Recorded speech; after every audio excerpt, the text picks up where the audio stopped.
नमस्कार। लोकसेवा सोपानको युट्युब च्यानलमा यहाँहरूलाई स्वागत छ। आज हामी नेपाल सरकारले आर्थिक वर्ष 2083-84 को लागि ल्याएको वार्षिक बजेटको संक्षिप्त चर्चा गर्नेछौँ। अब भिडियोतर्फ लागौँ। आर्थिक वर्ष 2083-84 को वार्षिक बजेटको चर्चा गर्नुभन्दा पहिले नेपालमा अथवा अझ भनौँ विश्वमै बजेटको इतिहासको बारेमा संक्षिप्त चर्चा गर्न आवश्यक छ। विश्वमा पहिलोपल्ट बजेट भने बेलायतमा ल्याइएको थियो र बेलायतमा तत्कालीन अर्थमन्त्री रबर्ट वालपोलद्वारा उक्त बजेट प्रस्तुत गरिएको थियो। नेपालमा भने पहिलो बजेट 2008 माघ 21 मा ल्याइएको थियो। उक्त बजेटका प्रस्तुतकर्ता सुवर्ण शमशेर थिए भने सुवर्ण शमशेर तत्कालीन अर्थमन्त्री थिए र उनकै सरकारका प्रधानमन्त्री भने मातृका प्रसाद कोइराला थिए। नेपालमा पहिलो बजेटको आकार 5,25,29,000 थियो। यस्तै अहिले भने नेपालमा प्रत्येक वर्ष जेठ 15 मा सङ्घीय संसदको अगाडि बजेट प्रस्तुत गर्ने प्रावधान संविधानमै व्यवस्था गरिएको छ।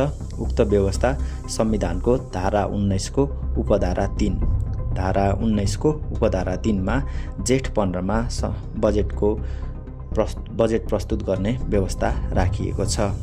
अब 2083-84 को आर्थिक वर्षको लागि ल्याइएको बजेटको चर्चा गरौँ। यस बजेटका प्रस्तुतकर्ता अहिलेका सरकारका अर्थमन्त्री डाक्टर स्वर्णिम वाग्ले हुन्।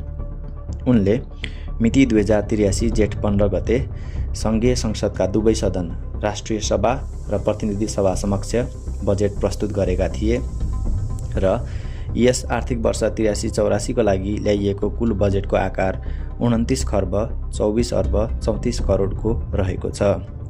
यो गत आर्थिक वर्ष 82-83 को 19 खर्ब 64 अर्ब 11 करोडको बजेटको आकारभन्दा 8.1% बढी हो र यो सँगै आर्थिक वृद्धि लक्ष्य भने 7% को राखिएको छ। अब खर्च शीर्षकमा कुरा गरौँ। चालु खर्च कुल बजेटको करिब 60% रहेको छ, जुन चाहिँ 12 खर्ब 70 अर्ब 58 करोड हुन आउँछ। यस्तै पुँजीगत खर्च करिब 20%, जुन चाहिँ 4 खर्ब 31 अर्ब र 10 करोड हुन आउँछ र वित्तीय व्यवस्थापनमा करिब 20%, जुन चाहिँ 4 खर्ब 22 अर्ब र 66 करोड विनियोजन गरिएको छ। यस्तै उक्त बजेट जुटाउनको लागि स्रोत व्यवस्थापनको निम्न रूपमा उल्लेख गरिएको छ। राजस्वबाट अनुमानित 14 खर्ब 5 अर्ब 31 करोडको स्रोत जुटाउने अनुमान गरिएको छ।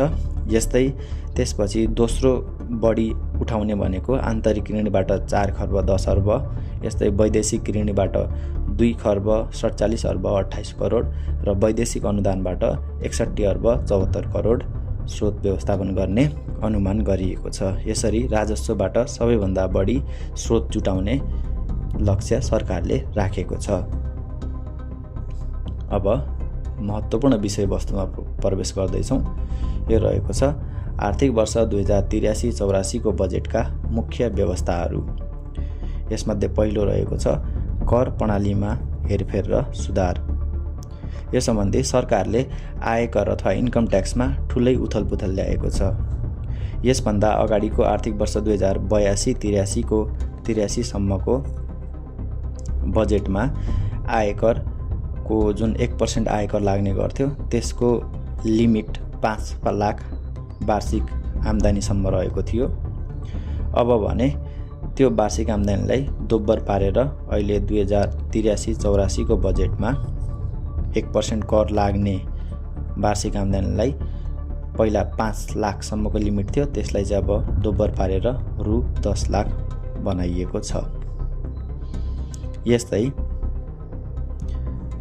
अधिकतम आयकर 2082-83 को बजेटमा अधिकतम आयकर 39% को थियो भने अहिले त्यसलाई घटाएर अधिकतम आयकर 29% को कायम गरिएको छ।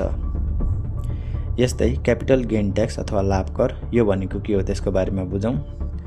नेपाल स्टक एक्सचेन्जको मा सूचीकृत कम्पनीको धितोपत्र अथवा सेयर बेच्दाखेरि जुन प्रफिट मान्छेलाई नाफा हुने गर्छ त्यो नाफालाई क्यापिटल गेन भन्छौँ र त्यस नाफामा लाग्ने कर भनेको क्यापिटल गेन ट्याक्स अथवा CGT क्यापिटल गेन ट्याक्स भन्ने गरिन्छ। अब यसरी नाफा हुँदाखेरि लाग्ने क्यापिटल गेन ट्याक्स अथवा CGT नै अन्तिम कर रहने व्यवस्था नेपाल सरकारले गरेको छ। यस्तै उपभोक्ताले डिजिटल ट्रान्ज्याक्सन जस्तै ई सेवा, खल्ती अथवा बैंकबाट डिजिटल ट्रान्ज्याक्सन गर्दा भ्याटमा जुन चाहिँ अहिले भ्याट नेपालमा 13% रहेको छ, भ्याटमा 10% को डिस्काउन्ट अथवा 10% छुट पाउने व्यवस्था पनि अहिलेको बजेटमा गरिएको छ। यस्तै अर्को प्रमुख व्यवस्था भनेको प्रशासनिक संरचनामा सुधार गरिएको छ। अहिलेको सरकारले सङ्घीय मन्त्रालयको सङ्ख्या 22बाट 18मा कायम गरी खर्च कटौतीमा ध्यान पुर्याएको छ। यस्तै सरकारी निकायमा पनि ठुलै फेरबदल गरिएको छ। यस अन्तर्गत 31 निकायको खारेजी,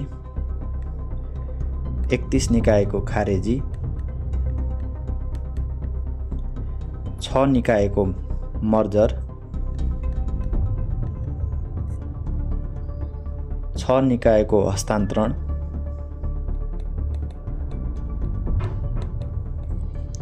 र 18वटा निकायको पुनर्संरचना गरेको छ। हामी हेर्न सक्छौँ सरकारी निकायमा फेरबदल भन्नाले 31वटा निकायको खारेजी, 6वटा निकायको मर्जर, 6वटाको हस्तान्तरण र 18वटा निकायको पुनर्संरचना गर्ने निर्णय सरकारले लिएको छ। यस्तै अर्को मुख्य व्यवस्था भनेको सरकारले डिजिटल युगमा प्रवेश गर्नको लागि ठुलै फड्को मार्ने योजना गरेको छ। यस अन्तर्गत अहिले संसारमै एकदमै चर्चामा रहेको विषय एआईमा सरकारले खुबै ध्यान पुर्याएको देखिन्छ। यसमा सरकारले काठमाडौँमा सार्वभौम एआई कम्प्युटर सेन्टरको स्थापना गर्ने योजना राखेको छ। यस्तै एआई युगमा, एआई अथवा आर्टिफिसियल इन्टेलिजेन्स युगमा अत्यावश्यक 4 क्षेत्र STEM लाई उच्च प्राथमिकतामा राख्ने निर्णय सरकारले लिएको छ। STEM भन्नाले साइन्स, एसबाट साइन्स, टीबाट टेक्नोलोजी, ईबाट एजुकेसन र एमबाट म्याथमेटिक्स। विज्ञान प्रविधि, ईबाट एजुकेसन नभए इन्जिनियरिङ हो। विज्ञान प्रविधि, इन्जिनियरिङ र गणितमा सरकारले उच्च प्राथमिकता दिने भन्ने घोषणा गरेको छ र यससँगै सरकारले R&D, जसलाई हामी रिसर्च एन्ड डेभलपमेन्ट भन्छौँ, R&D मा कुल चालु बजेटको 1% चाहिँ R&D मा छुट्याएको छ सरकारले।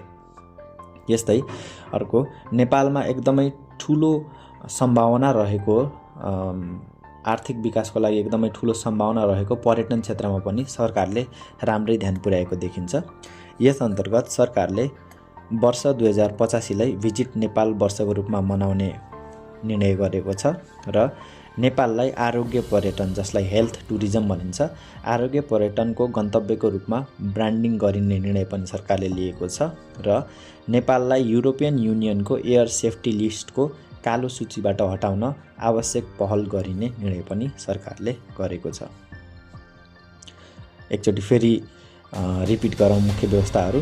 कर प्रणालीमा हेरफेर र सुधार, यस अन्तर्गत आय करमा कटौती, लाभ गर्ने अन्तिम कर हुने व्यवस्था र भ्याटमा 10%, डिजिटल ट्रान्ज्याक्सन गर्दा भ्याटमा 10% छुट, प्रशासनिक संरचना सुधारमा सङ्घीय मन्त्रालयको सङ्ख्या घटाउने र सरकारी निकायमा फेरबदल, आवश्यक नपर्ने सरकारी निकायहरूको खारेजी, मर्जर, सरकारी निकायको मर्जर, हस्तान्तरण र पुनर्संरचना। यस्तै डिजिटल युगमा प्रवेश गर्नको लागि आवश्यक कदम चालिने, जस अन्तर्गत काठमाडौँमा सार्वभौम एआई कम्प्युटर केन्द्रको स्थापना, एआई युगमा अत्यावश्यक 4 क्षेत्र साइन्स, टेक्नोलोजी, इन्जिनियरिङ र म्याथमेटिक्सलाई उच्च प्राथमिकता र पर्यटन प्रवर्धनको लागि 2085 लाई भिजिट नेपाल वर्षको रूपमा मनाइने, नेपाललाई हेल्थ टुरिज्मको डेस्टिनेसनको रूपमा ब्रान्डिङ गरिने र नेपालको एयरलाइन जुन छ, एयरलाइनलाई EU को एयर सेफ्टी लिस्टको कालो सूचीबाट हटाउने र यो सँगै नेपालको बजेटको संक्षिप्त चर्चा आर्थिक वर्ष 2083 को लागि जुन जेठ 15 मा ल्याइएको बजेट छ यसको संक्षिप्त चर्चा यति नै। भिडियो हेरिदिनु भएकोमा धेरै धेरै धन्यवाद।